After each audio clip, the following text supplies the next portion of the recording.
coração são gerados os sonhos de Deus. Deus sonhou os teus sonhos e muitas das vezes querem matar.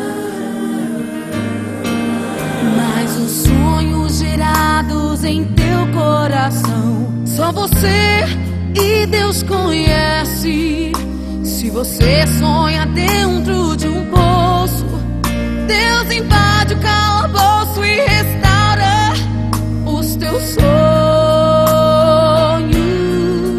Vai gerando, dando forma ao que Deus sonhou. Não desista dos sonhos de Deus. Deus reaviva dentro de você. Mesmo que venham palavras pra te afligir, o fruto que há dentro de ti é o fruto do Espírito de Deus. Em você são gerados os sonhos de Deus. Ninguém vai matar, ninguém vai destruir o que Deus planejou.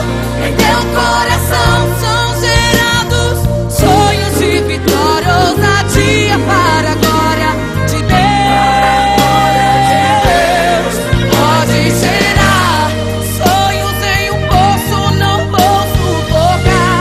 Deus faz nascer teus sonhos e vai te exaltar sobre a terra. Deus cumpre as promessas. Segue os sonhos de Deus. Segue os sonhos de Deus. Aleluia! Os sonhos plantados em seu coração irão se realizar. Não há nada que possa impedir. Sonhe, deixe os sonhos de Deus serem gerados em você.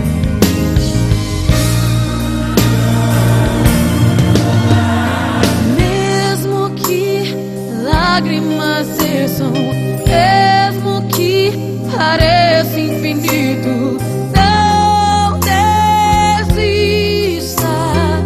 Jamais se frustre, porque Deus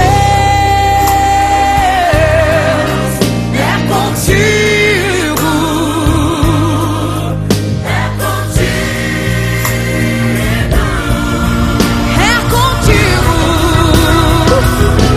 Ninguém vai matar, ninguém vai destruir o que Deus planejou.